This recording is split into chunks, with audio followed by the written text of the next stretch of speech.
Good morning, good morning, good morning. Hey, Foxy and family. Thank you for tuning in. Oh, let me turn it off on my phone. Good morning, good morning, good morning. I got to turn it down because, listen, we're going to always have at least one viewer, which is me on my phone. Hey, Foxy girl. Hey, sunshine. Okay, wait. I'm going to put your thing up. I got to start doing this. I want to show your comment. Yay. Look at you, Foxy. You on the screen. And I want to post a banner that says, thank you for tuning in. All right, you guys. How's everybody doing on this beautiful Saturday afternoon? I was going to say morning because, it's always morning in my world. And I hope, Foxy, can you hear me? Do I sound okay? Is my volume good? Are we good out here? Can you hear me? Yes, no? Can you type in the chat? Can you hear me, Foxy? If you can hear me, type it in the chat. I need to mute the music back here. Can you hear me, Foxy? I need you to be my person on the other end. Can you hear my sound good? Do I sound good? Can you hear me? Microphone check 1 2 1 2. Yes, no. We can't chat that fast. Foxy, are you at work listening? Oh, I see your yes now. Thank you. Okay. All right, you guys. So, welcome to the Saturday edition of Drinks and Journal. It's your girl, Organized Chaos, also known as Akeisha. All right, so usually, I have like a glass with my straw, but it's Halloween. A girl had to go visit her daughter last weekend, and I had to get her little Halloween door decorations together, and look what I found at the Dollar Tree. Foxy, don't be jealous. Don't be jealous. But isn't that super duper cute? I know, right? So, I had to bring it out today. So I can't use my straw like I usually do because it's all about the straw for me when I'm doing my drinking journal. So whatever. I had to use the cute little glass wine-ish cup, but I'm not drinking wine. I love the little lemonade thingies. So let me pour myself my lemonade drink, get it into my scary cup, and let's get this drinking journal started. Hopefully, we're not going to have the struggle stream-ish or as much situation today because instead of me sharing my Google, so one of the things that I have started doing with my drinking journal is instead of me doing just, reading stuff, I've turned them into my Google Slides. I'm an educator. I look dark. Do I? Okay, wait, let me fix it. I wonder if it's because of the backlight. Foxy, let me know if it changes when I change my lights. I'm like, I got fancy lights now. I shouldn't be looking dark. Is it still dark or did that help?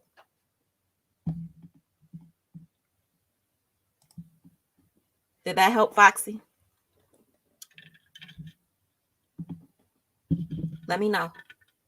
Let me know. Do I still look dark?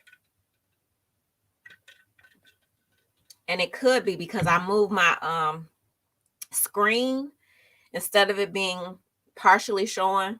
That's better? Okay, good. So I think it helps when I turn the lights not on me, but into the I think that's the trick, Foxy. If you turn your lights into the camera. Better. Okay. I'm going to put all your comments up. So you can say crazy stuff today, Foxy. I'm going to put all your comments up unless somebody come in. Sunday might come in. Sunday comes in sometimes too. All right. So, you guys, yes, I'm an educator. And so I'm trying to turn the drinking journals into, it's the screen. Awesome. Yay. Oh, the screen is making it darker. Let me look at it on my phone. I can see it. But did that help? It did help when I turned the lights in. Okay, so I'm an educator. This is for the people who are watching me on the replay because right now it's just me and Foxy watching me. I am an educator. As such, I am trying to transition my drinks and journal into educational experiences for the audience. And as such, I try to take some of my lived experiences, things that I will probably journal about, or things that I have written in my little memoir-ish type of thing that I have. But it's not a book. It's not a book. And I don't think I'm going to make it a book. I think I made that decision recently. But it's just kind of like journals that's not journals. I'm not real good at journaling every day and being that. That's too committed for me. I'm not doing that anymore. I can't do that. So today, I wanted to talk about my experience with, I'm going to take this comment down because I feel like it's going to cover my mouth when I lean into the mic. My experience with, I called it braces, boobs, and belly. And it's about body augmentation in general. So instead of me sharing my Google slide, I turned it into a PDF that I'm going to be able to scroll through. So hopefully it won't be as struggle-ish as my last drinking journal was. And Foxy, if it is, just let a girl know so I can put that comment up and try to get it better. All right, I am going to share my screen now. Give me a second. I'm sharing the screen that is on my monitor to my left, but I will be able to see it on the screen in front of us. But I need to take my mouse over to the left so that I can scroll it up. So this is the thumbnail that you guys see. Body augmentation, braces, boobs, and belly. This is the drinking journal for the day, the road to recovery. What does that even mean, the road to recovery? Well, I wanted to take you through what I consider like my first augmentation, which really is, I didn't even put this in there. For a lot of little girls, it is, we all get ear piercings. That is typically considered a body augmentation. You're doing something to your body. Piercings are body augmentations. So some of them get a little deeper and some of them are a little less deep. So the timeline overview for me is, I'm not starting with getting my ears pierced as an infant. I'm starting at 12 years old. I got glasses and braces at the same time. Moms, dads, parental guardians, don't do that to your children. Braces and glasses at the same time is absolute torture. It was torture. I hated it. I knew the long-term effects would be good, but I hated it. I hated braces. Luckily, I only had to wear braces for 2 years. I had a severe overbite, which means the bottom of my teeth stuck out a lot. We'll get into that on the next slide. The next of the timeline overview is at 14 years old, I got contacts, took the braces off. And listen, I'll talk about the earlobe in a little bit. I went crazy. 19, tats. Tats entered the scene. Somewhere in between that 19 to 20-ish, so did piercings. I'll talk about that. Other body piercings other than my ears. 31, I got something called LASIK surgery to correct my nearsightedness. I couldn't see far away. 37, I got my breast augmentation done. 39-ish, 40 years old, I lost about 30 pounds. I'll tell you guys how. This wasn't surgery. This was me doing a lot of calorie counting. When I turned 45, I got a mini tummy tuck. It was a disaster. When I turned 46, I got it fixed. 49, last summer, I went in for a consultation about there's an encapsulated breast that I have and the dog ears. I'll show you guys what that is from the tummy tuck fix. And then now that I am moving into 50, what's going to happen next, girl? What you going to do? And as I started thinking, Foxy said, I got to put this comment up there. Wait. I got to bring my mouse back over here, Foxy. Foxy said you were skinny as hell. I was. But listen, Foxy, I added a chart to this drinking journal today. That skinny as hell, which was hard as hell for me to accomplish, is the standard size on our sizing chart. It is not, listen, we're going to get into it, Foxy, because listen, it is not manageable. It's just not. All right. So next up is we're going to go to 12 years old. Oh, this is so much better. The struggle streaming is definitely not as bad. I will always download it as a PDF and share that screen in the future. Your girl is learning some things over here. All right, let's take Foxy's comment down and let's talk about these braces and glasses. The year is about 1986, you guys. 84. The year is about 1984. I'm 12 years old. I got glasses. A girl did not know she could not see. I was 12 years old. I think I used to always have to sit in the front of the classroom. I think they used to go into schools back then. I'm not even sure if they still do it now. They used to go into the schools and give us vision tests. I took a vision test and they told my mama, your girl can't see. So my mother took me to get, to the optometrist. I got the eye exam and they was like, listen, I don't know how she been surviving all this time, but she can't see nothing. I remember getting those first pair of glasses. I want to say my first pair of glasses were something reminiscent of, there's an old television show. I can't recall. I think they were like, I can't even think of it, you guys. They were like some really big frames and they were really popular back then.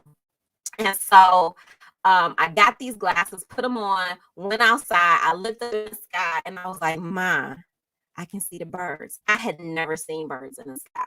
12 years old, I had never seen the birds in the sky. I had no idea that birds were flying around. Can you imagine that?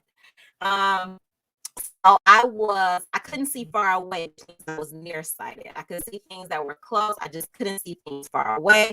I also got braces at that time. I had a severe overbite, which means the bottom of my jaw was sticking out. So they had to do some things to pull my jaw back, which is that first image that you guys see on the left-hand side of the screen. That was real life for me. I used to have to wear that torturous equipment to bed every night for almost 2 years. Once I got my braces off, and they used to tighten that torturous equipment up. It was different for my son with his overbite, but it's not about him today. It's about me. So he didn't have to wear this for his overbite. His was different, but I had to wear what you see on the screen. And that's pretty much what I looked and felt like as a 12-year-old. I was tortured. It was worth it, but girl, it was terrible. So this thing to the right of the screen was I didn't have a retainer like the kids wear now, or whenever you get your braces off. It's not necessarily kids, because grown-ups do get braces. The retainers now are like kind of invisible. Sometimes they're silver, but I didn't have that. I had this big mouthpiece that I had to wear to bed at night, and I didn't have retainers at all. So my teeth they've shifted a little bit since I first got my braces off, but they've stayed like this without me needing to wear a retainer, because I got braces back in the day, way back when. All right, next up, we are moving into age 14. Listen, y'all. I only had to wear braces for 2 years. I didn't have to get any of the wisdom teeth pulled. I didn't have to have any of the surgeries. They just needed to correct my overbite, and I had a gap. And I have like a little one now, because probably not wearing retainers or so. So I have a little beensy tiny gap, but that's what they corrected. They corrected the overbite. They closed the gap, and I didn't need any teeth removed. You couldn't tell me when I was 14 years old, wearing contacts, the right side of my hair was blonde in the front, the left side of my hair was shaved all the way off, that I wasn't part of Salt and Pepper. Listen, Pepper's hair was blondish, and then this was short. And then back then, LL Cool J used to cut those lines in his eyebrow. Girl, I was all of those things, all in one. Killing the game. Another part of my body augmentation is that I have a ton of earrings in this ear over here. So over here, I have 7 earrings. I think it's 1, 2, 3, 4, 5, 6, 7. Foxy said, where is the real pic? I'm not putting no pictures of me up. What you're not going to do, Foxy, is hold me hostage. But I got some. I do have some. But I was like, I had to make an executive decision. Girl, are you going to use your back in the day pictures, or are you going to just search the internet for other pictures? the executive decision was just search the internet and make general information. So here we are, Foxy. All right, so at that time, I crept somewhere between 14 and 16. That's when I got all of these earrings over here. I didn't do it over here. It's only 2 over here. But over here, yes, I did all of the earrings. They still exist today, and it is my thing. It's who I am. They will be there until they bury me. Well, I'm not gonna get buried. That's a whole nother story. But until I'm out of here. I know you listen, Foxy. I told y'all when me and Foxy did our women of a certain age, I told you she's my real friend in life. So she's a real person. She's not just her Abby. She's a real person, and she can't hold me hostage. All right. So, I did between 14 and 16. I got all of the ear piercings. I had my salt and pepper hairstyle. It was so bad, y'all. This part of my hair, literally on purpose, like salt and pepper didn't cover their eye. I did. It was all, I walked around every day at school with my hair over my eye. That was my thing. I'm old now. I have no idea how I did that because that would drive me crazy. You see me pushing it out my face now. So this happened sometime between the end of the 8th grade going into high school. So listen, your girl didn't have to have glasses in high school. Your girl didn't have to have braces in high school. Your girl was feeling herself in high school. I didn't have a booty yet, though. I didn't get a booty till like 10th grade. That booty came out, and then the boys told me I had a booty, and I was like, I got a booty? Oh, okay. That's cute. All right, we moving into 19 years old. When I turned 19 years old, I got my first tat. It was my freshman year of college. I was at Hampton University in Hampton, Virginia. And when I came home and showed my mama my tat, no, girlfriend. I got my first tat before I went to school. I believe it was before I went to school. And when I came home and showed my mom my tat, but I was over 18 for sure. I couldn't get a tat until I was 18. So I waited until I was 18, got my first tat. Came home, showed my mom my tat, and she cussed me out. She cussed me out from the top of my head to the bottom of my feet. Listen, it didn't make me feel bad though. I was like, girl, it's here now. Like, what you gonna do? There ain't nothing you can do, and I'm a grown up. So there's that. And then so look, on here I put mama was mad until. Listen, y'all. I came home from college. I want to say this is when I came home. That's why I put freshman year of college. I came home. Hey, Sunday. I said Sunday is coming. Listen, Sunday. Where that coming? I thought I had put it on the screen. I'm about to tell you, Foxy. Listen. So listen. I came home. My mother had taken my bedroom from me when I went to college. So when I got home, I think I had to sleep on the floor in the living room. I swear to God, my mother made me sleep on the floor in the living room when I came home from college to visit because I couldn't come to live. I definitely wasn't ever going to live with her again. She made that perfectly clear when I left. I was sleeping on the floor in the living room. My mother I was asleep, y'all. I was asleep. She put her foot in my face while I was asleep, and I opened my eyes, and I was like, girl, what is that on your ankle? My mama had went and got an ankle tat, a bunch of hearts. My mother has several tats now. So remember, this lady done cussed me out from the top of my head to the bottom of my feet about getting a tat, and I'm a grown up. I come home from college just to visit her. She shows me, oh, I got a tattoo. Girl, listen. What had happened was, okay? All right, so mommy has tats now, and your girl has 6 tats later and 3 body piercings later. I'm not talking about my earrings. I've had 3 body piercings in my life. The only one that I still have is, and you probably can't see it, you guys, is my nose ring. I have a teeny tiny nose ring. I don't like the hoop thingy because I have allergies, and so I do blow my nose a lot, and I just have lots of allergies, which is why I don't really wear makeup, because I'm in my face all day. But I do have a teeny tiny nose ring right there. So that's the only body piercing that I have left. The other two, don't worry about those. This is fun. All right, 31 years old. 31 years I had something called LASIK surgery. So I could not see things far away.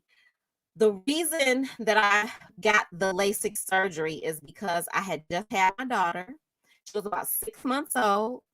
She was laying in the bed with me. I rolled over to breastfeed her and I couldn't see her. And I was so irritated that I had to get glasses to put them on my face to see my child.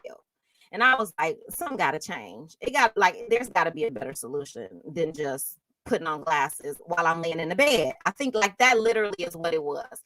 Girl, I'm in the bed and I got to put glasses on. I just don't want to live like this anymore. So I got a consultation. I got LASIK surgery. I put on here how many pairs is enough. And for me, wearing glasses was really expensive because who can just have one pair of glasses? Like, where they do that at?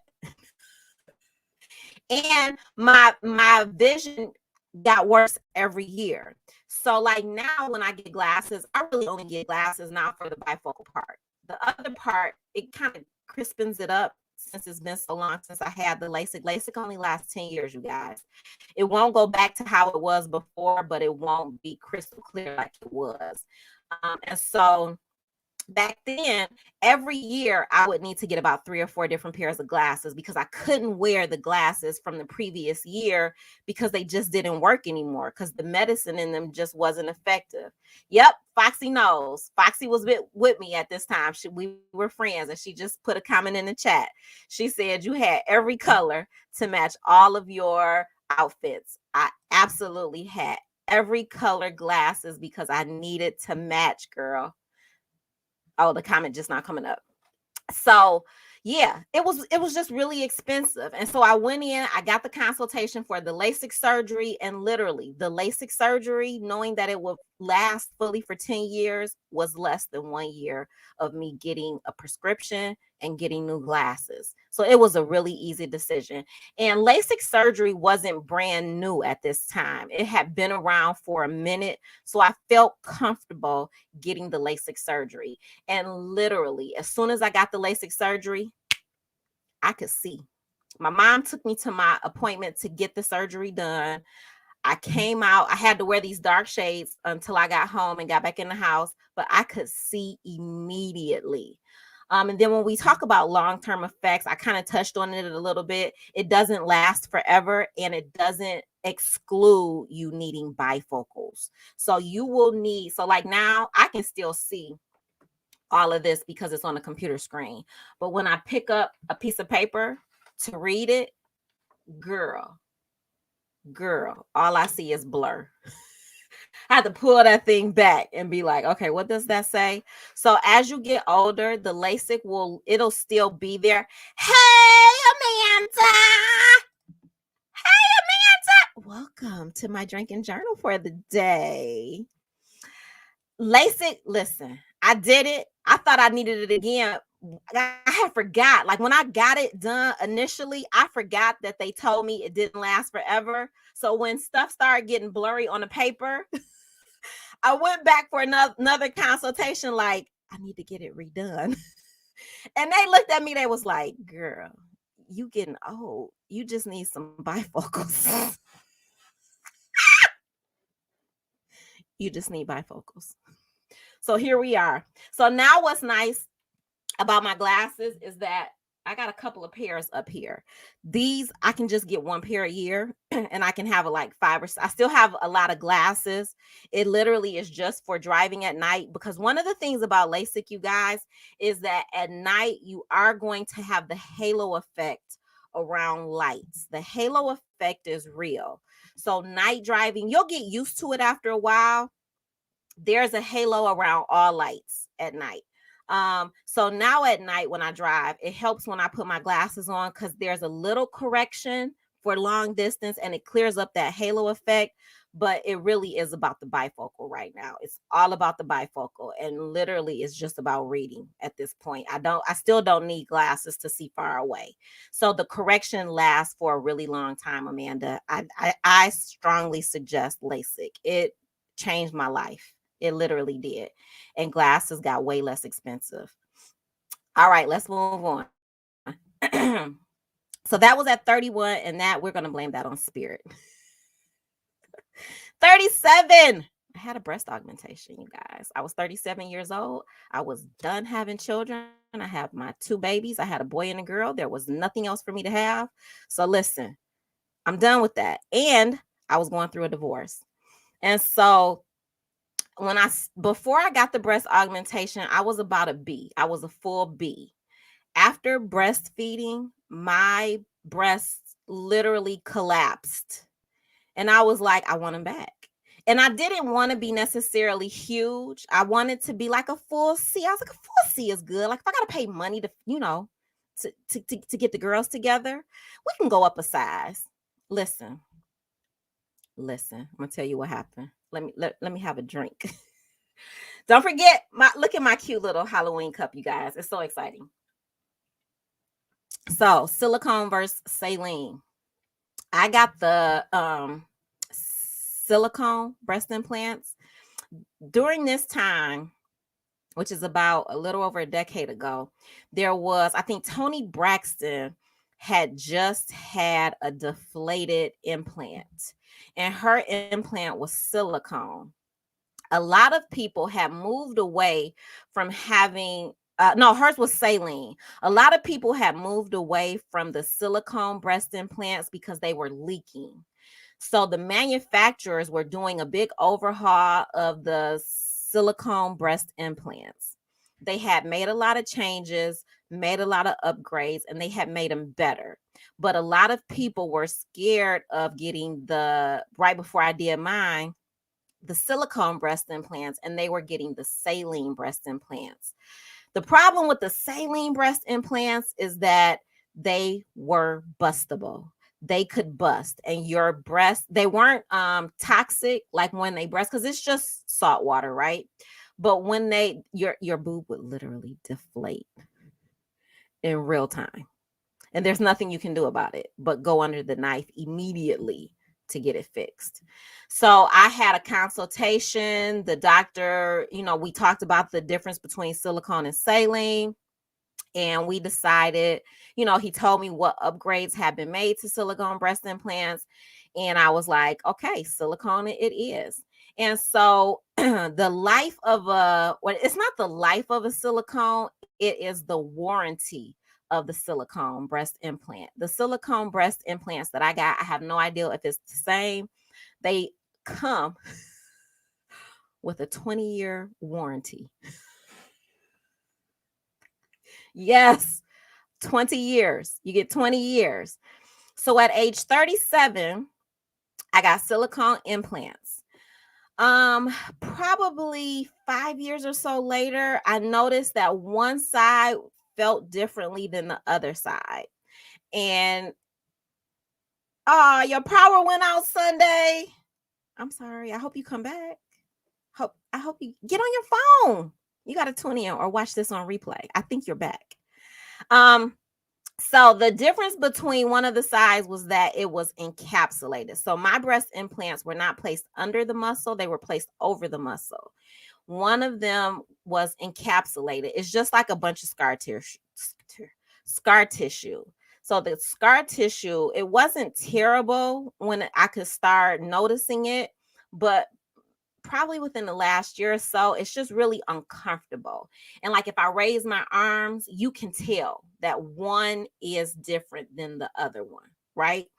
So in clothes, even in bathing suits, you have no idea, but it's me. I can feel it, and I have a hard time laying on my stomach when I sleep. And I'm getting too old for that. Girl, nobody got time for none of that no more. So I'll talk about the future. I'm not going to talk about it now, but I'm going to tell you what I did this past June. All right, so we are moving into 40. When I turned 40, I lost 30 pounds. I lost it by using a weight loss app. I all my life, weight has been an up and down roller coaster for me. Being a smaller size is just not natural for me. I eat healthy. I work out every day, at least 5 days a week. I don't want to say every day because every day will be 7 days a week. I do work out 5 days a week, like religiously. It's my thing. I've gone through periods where I also dance. I own dance studios, but being a smaller size, even in my teens and early 20s, it was a concentrated effort to be small. To be a size 6'8" is a difficult task for me. It has nothing to do. Yep, Foxy, I don't think I was a 4. I was a 6. I wasn't an 8. I don't think I was a 4. I wasn't that small, Foxy. I think I was a good 6. But being a smaller size, I had to like focus. I couldn't mess up. I couldn't eat anything other than salads, nothing fried, no bread, no rice, none of those things in order to be what is considered the normal weight. And I'm going to show y'all, I put this chart on here. I've made it bigger on the other one because we're going to talk about it, because everybody is not naturally small. And the way that they have our sizing chart is just, it's like abusive. It really is abusive. And I understand like why people have all these eating disorders. I've done a lot of diets in my life. I have bought all of the shakes, all of the packaged foods, all of the protein thingies. That stuff don't work. It just didn't work for me. But the Lose It app, it's a free app, and you literally just put everything you put into your mouth, a piece of gum. If you put some lemonade into a cup of water and you sit here and drink it, you need to put that into the app. You get a certain amount of, like, if you want to lose weight or maintain, it's about 1,200 or so calories a day. And you need to be in a deficit every single day in order to see the weight come off. I was able to lose it fast though, because I was focused. When I tell you I was focused, I was focused. If I wanted to go out and hang out with my friends, and I had to plan that, I wouldn't eat all day. I would save my calories for the nighttime. And so I lost 30 pounds. So I was about a size 8, 6'8", 6'8". And it just wasn't comfortable. My comfort zone is where I'm at right now. I still work out every day, 5 days a week on my Peloton. If you ain't never seen me talk about my Peloton, I put it in all of my descriptions. And I used to post a lot of it on Facebook. I don't talk to Facebook that much no more because I'm mad at Facebook. I'll tell you about that later. I ain't telling Facebook all my business no more though. It ain't your business. I work out on my Peloton every single day. In the summertime, I ride my bike outside. And sometimes I do other things because the Peloton app does have a lot of other exercises. So sometimes I do core exercises. Sometimes I'll do arm exercises. But I work out every day, 5 days a week, not 7, 5. And I eat really healthy. When I wake up in the morning, I drink a cup of coffee. I eat an apple. When I get ready for work, I'm drinking on a smoothie. For lunch, I'll have like baked salmon. I'll have some vegetables, a salad, some grilled shrimp. I eat very healthy. Kettle chips are my downfall in life. I love them, so I try to stay away from them. And right now, since I am moving into 50, I am very focused on not gaining weight. So my comfort weight right now is somewhere-ish between 150 comfortably and 155-ish comfortably, with eating healthy, with working out every day. It is very, very hard. If I don't focus on what I eat, I will get to 160 like that. If I try to eat with my friends, I can't eat fast food very often. I just can't. And I don't eat beef or pork. I literally, in order for me to be 150-ish, I have to be disciplined to be 150-ish, you guys. I'm looking at a comment from Amanda. I'm gonna put it on the screen. Amanda is saying metabolism after 40 is no joke. It is not a joke. I have 10 pounds that I lose and gain over and over. I work out consistently, but my body wants those. That's all I'm saying, Amanda. Like, it is a struggle. It is definitely a struggle. I'm gonna look at this other comment you just posted, because listen, these kettle chips, I don't buy potato chips for that reason. Zero self-control. Zero. But every now and then I got to think about crunchy food. I love crunchy food. I cook my salmon, I overcook it, and it is of the devil, but it is so good. And I put that thing in that air fryer. Listen, that air fryer will change your life. All right. So that is what moving into 40 was like for me. I lost 30 pounds. I was killing the game in my little jumper at my little birthday party. It was so much fun. So much fun. But it wasn't comfortable. So I gained that 30 pounds back quickly. Probably within about 3 to 5 years. So I put this chart, I enlarged it, and I said, the hell? Is like, are y'all serious about what a female weight chart should look like? You guys, I'm about 5'3". This chart says that I don't even know the difference between small. It can't be small bone, because bones are bones. But if you are on the smaller size of where you should be, you would be 111 to 124 pounds. If you are on the medium size, so even when I lost the 30 pounds, you guys, I wasn't even small. Foxy, when you say I was so tiny, according to this chart, I was about a medium and a large still. This chart says a 5'3" woman, a medium is 121 to 135. I wear a medium top right now and medium leggings. I'm 155 pounds. So this little chart will have you anorexia. It will have you anorexia. The large end of this scale, so listen, I'm extra large based on this scale. The large end of this scale says 5'3" is 131 to 147 pounds. Even for me to get to 145 right now at almost 50, it's difficult. It would be more difficult, like probably than even when I lost the 30 pounds moving into 40. It's been 10 years. So I don't give credence to these charts. I'm going to tell you one of the chart experiences that I had with my insurance guy. My insurance guy, they have a super premium rate you can get for your whole life insurance policy. You have to fit this chart weight though. So if you are over this weight, you can't get a good premium on your life insurance. Life insurance, whole life is discriminatory like this because it's term, you're leasing the insurance. Whole life insurance, you guys, discriminatory. They based on weight. True story. Another thing, I'm gonna tell you about my insurance guy one day. I love him. I'm one of his favorite Black customers because I be kicking with my customer. I'm a thick Black girl. Y'all weight chart is out of order. He just be looking at me. He's like, oh, yeah. He would just be looking at me. Did you just say that? Absolutely, I did. He told me I was one of his favorite clients because I talked to him like that. Let me see what you got up here. Let me see first. Foxy says, I know who did this chart. They have a few of these charts online, Foxy, and they are all discriminatory. I just picked a random one. They are all discriminatory, all of them. It's disheartening. What hope do you have if you live and die by this chart? And what hope do you have if they are creating insurance rates based off of a chart for weight? Jesus. Amanda says the BMI is garbage. It's taking forever to come up. I think my internet is slow.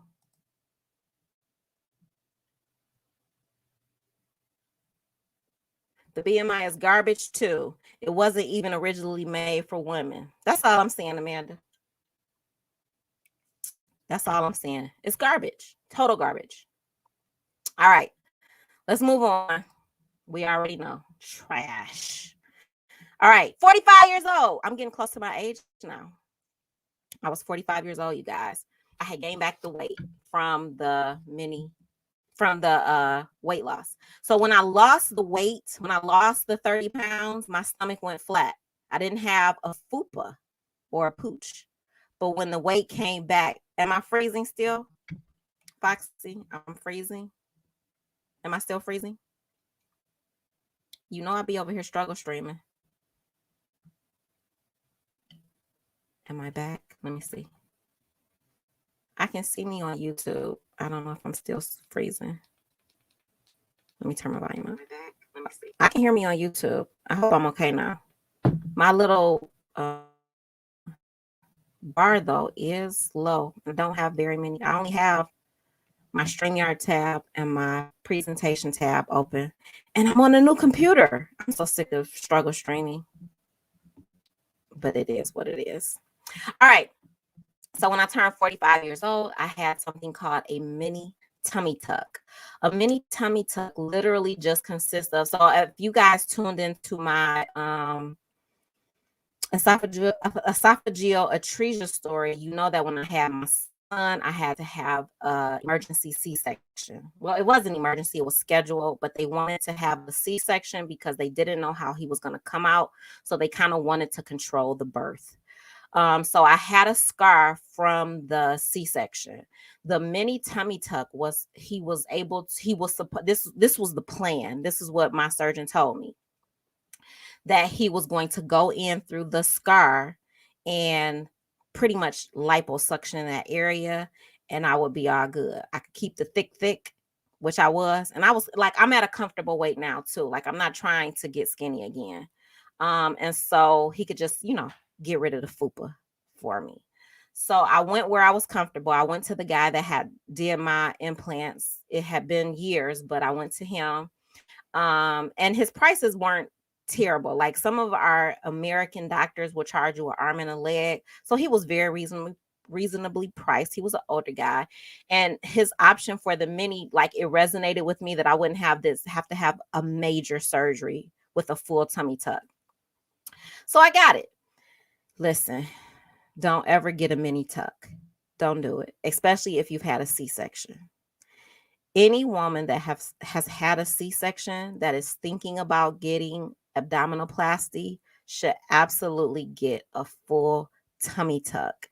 You need a full tummy tuck, and probably even if you haven't had a C-section, if you've had a child at all, because your muscles have been stretched. Your muscles have been stretched with holding that child in you, with the birth of that child, and everybody doesn't go back flat after that stretching. And so all I wanted was, I was cool with the thick hips and thick thighs. I just wanted a flat. I just wanted a flat. This man, I had about 3 or 4 fixes to this mini tuck. After the third one, it was still a disaster.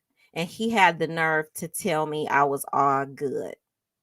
Every time I looked in the mirror, I knew I wasn't all good. Even in my clothes, it wasn't all good. Your girl was not about to just keep living like that. So I had to get it fixed. I wasn't going to let him fix it because he never suggested, like, he would fix it. He didn't charge me extra to try to fix it, but he didn't fix it. And he should have just offered me a full tummy tuck to fix the disaster that it was. But he didn't even ever suggest a full tummy tuck. So I went somewhere else at the age of 46. And I got a full fix. They went in. This surgeon, listen, let me tell you about my guy. This is my guy. Dr. Raisin. Dr. Raisin is one of the most arrogant men I have ever met in my life. And I'm going to be honest with you. If you want plastic surgery, you need that. I love me some Dr. Raisin. I've never met yes, I have, but not like him. I've met arrogant men before, but Dr. Raisin's arrogance was the best arrogance I've ever experienced because he was so confident. He was so knowledgeable. And he told me, he was like, yeah, that's a mess. This is what you need to do to fix that mess. And this is how we going to get it done. I felt so comfortable. I felt so good. And he wasn't the first consultation that I had. This time on this new journey for the full fix, I had about 3 or 4 consultations. I landed on him because he knew what he was talking about. So he talked about repairing the muscles. So the fix was real. Your girl is 155-ish. Today when I got on the scale, I think I was 157 point something. I get on the scale early in the morning every day. It is what it is. I torture myself. It is what it is. I'm gonna put your comment up because Roz went with me on this journey. She was my driver. And yes, Dr. Raisin is hilarious. Super duper confident, super duper like arrogant, and he was the best. After I got out of surgery, y'all, you couldn't listen. Even with the scars and the bandage, I knew it was right. I knew it was right. It was beautiful, bloody and all. It was beautiful. No, I'm not showing y'all no pictures of my surgery. All right, now June 2020, one of the things that will happen to you if you have abdominoplasty is something called dog ears. It is very natural. It comes with the territory. You usually want to wait till about a year after your abdominoplasty to go back to see what happens. So the dog ears is on the side of the scar at the end of your hip bones. After it heals, it leaves like a pooch. It leaves a little pooch on the end. So if you look on the screen on the right hand side, you can see that little pooch. That is what a dog ear is. So the plastic surgeon will automatically go in and fix that for no cost, but you still got to pay for anesthesia. So I have not had my dog ear fixed yet.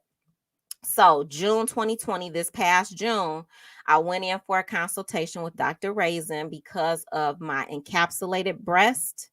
And I was like, okay, well, I need my dog ears fixed too. It hasn't been a big deal because even when I put a swimsuit on, my dog ears don't look bad. My stomach is flat, y'all. Even when I'm up at 160 because of vacations, my stomach is still flat. I love it. I have no regrets about it. So the encapsulated breast, he gave me a quote to go in, remove the silicone implant, replace it, and then he was going to do the dog ears all in one. June of this past year, I thought about it. I turned 49 right after that, and I just kept thinking about it. I've been thinking about it up until last week when I made my final decision. What you gonna do?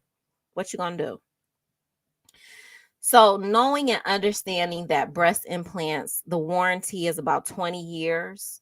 And I have to go in a lot to get mammograms. When you get a mammogram with a breast implant, it's already uncomfortable normally to get a mammogram, ladies. But with a breast implant, it is 10 times uncomfortable because you don't get a regular mammogram. They can't smush the implants, you guys.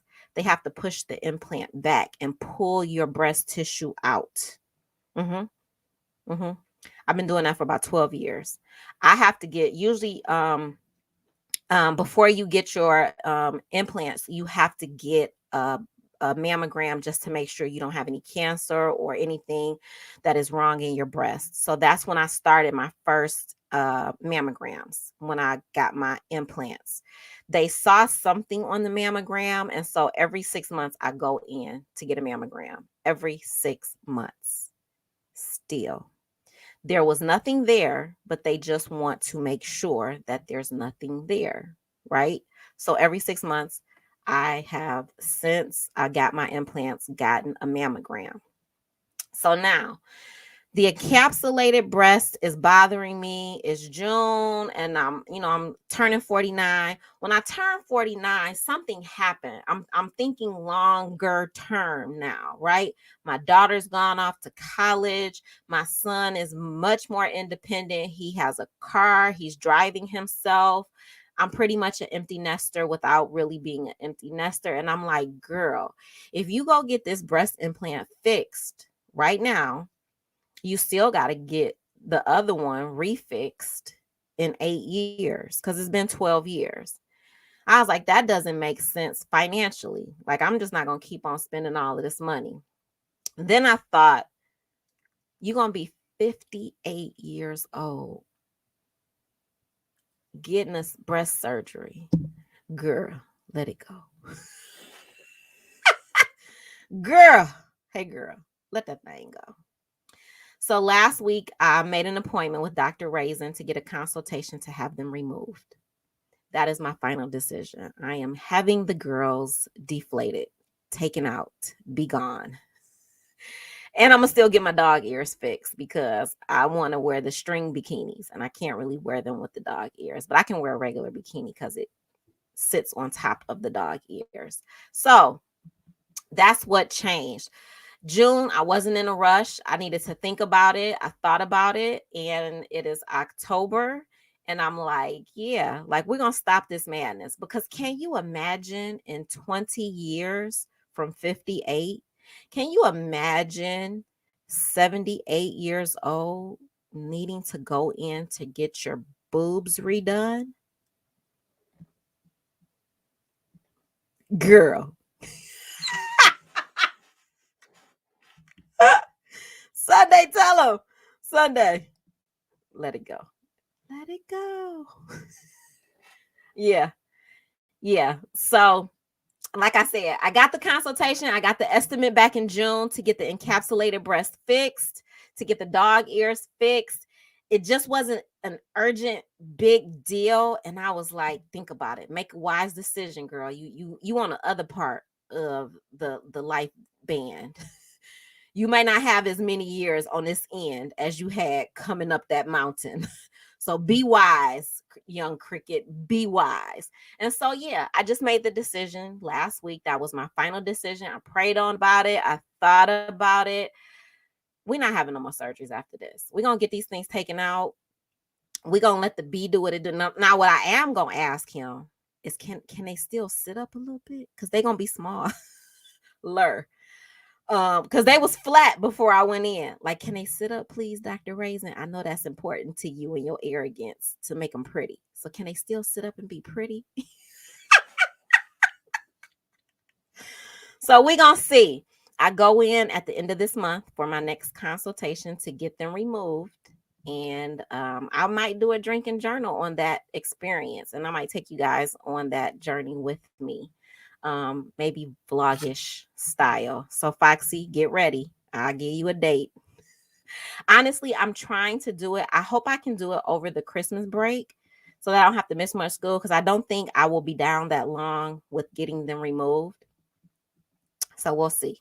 So Foxy, get ready. Foxy is my driver. Today, I am almost 50 years old. I am closer to 50. I'm on the other side of that rainbow. What is next? So like I said, I started thinking about 20 years from now. I'm not getting nothing fixed no more. 78, take these things out and let's keep this life moving. But I am working on a new tattoo. I want to right now, I don't know if you're going to be able to see it. I have a Gemini symbol. I have a Prince eye. And I have the symbol, his symbol, on my arm, because he was a Gemini too. And I am going to add to that. It is my goal to get a sleeve. All of my tattoos that I have about 6 of them. I have 6 tattoos. If I go on a job interview, young people, if you get tats, make sure they can be covered up.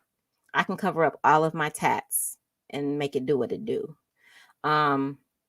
But luckily I work in so let me tell y'all, when I got to my current place of employment and I saw all of the people, all of the teachers with tats, I was like, oh, y'all get to show y'all tats. I've been covering up my tats my whole life. I had to act like I didn't have tats. Listen, when I was younger and I was 20 and I had graduated, I was working for a temp agency.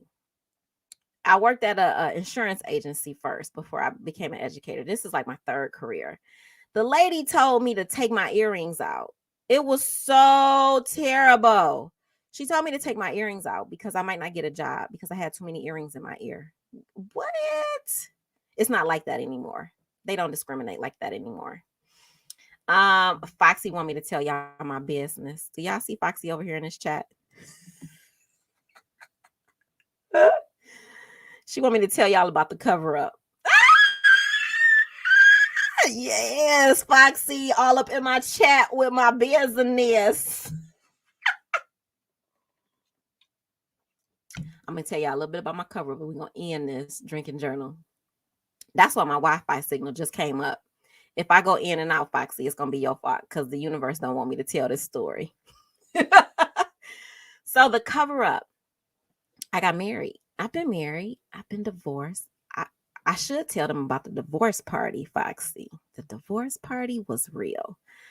All right. Anyway, I've been married. I got married, and my husband and I got tattoos with each other's names.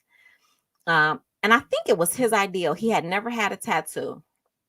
He was like, we should get tattoos. I was like, well, I like tats. Let's go. Let's go. So we went to Gibraltar Trade Center. I usually go to Eternal Tattoo in Livonia. Tramp, I think that was his name. He's a biker guy. He was the owner. I think he still is.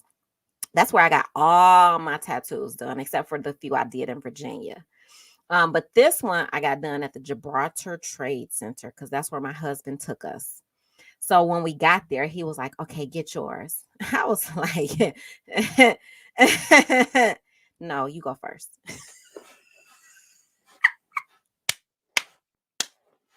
I was like, no, you go first. So my husband got a tattoo on his arm with my name on it. It said Keisha. So I went next.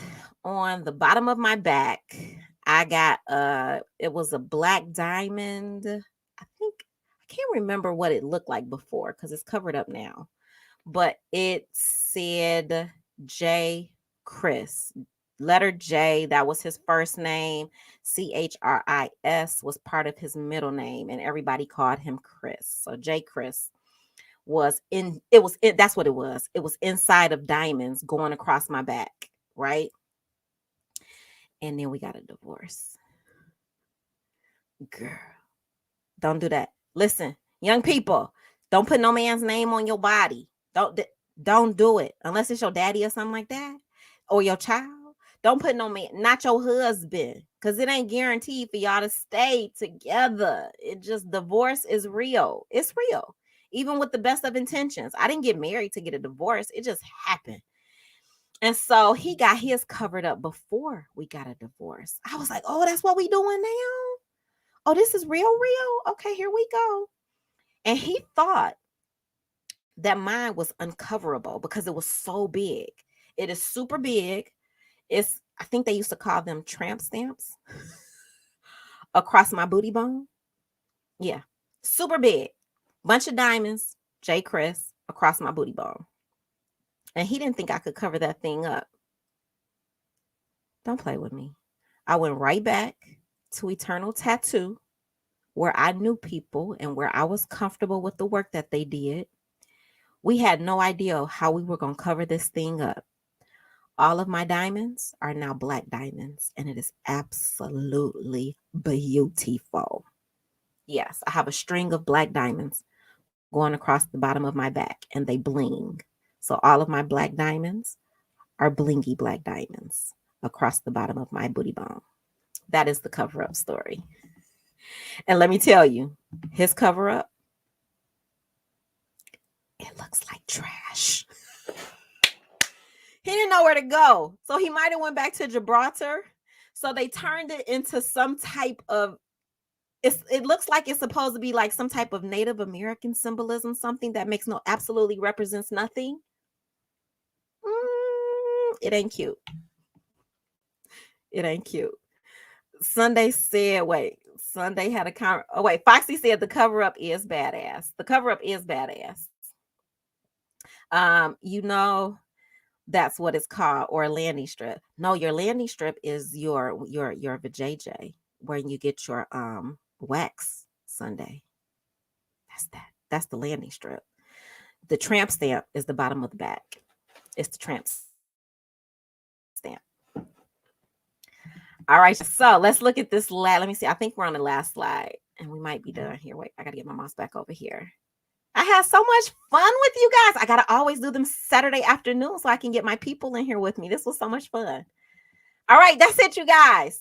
Thank you for tuning in. Please make sure you like this video. Get me more into the algorithm. Leave a comment in the chat. I will respond or love it at the bare minimum. Depends on how busy I am when I see it. Please share the video and make sure you subscribe. I'm almost to 100. I'm more than 50 now. I'm almost at 100. The goal is to get to 100 and beyond.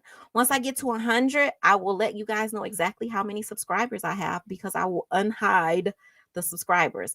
In order to become monetized on YouTube, you have to have 1,000 subscribers and a whole lot of watch hours. I'm nowhere near that. But I'm doing my thing over here. I think I'm getting a little bit better at this little, live game and recording game and making my little videos a little snazzier and all of that. But today was so much fun. Thank you guys for tuning in. Bye Sunday, bye Foxy, bye Amanda. And if there's somebody that I don't know that's tuned in, bye. Thank you for tuning in. Please like, share, and subscribe. Bye, guys.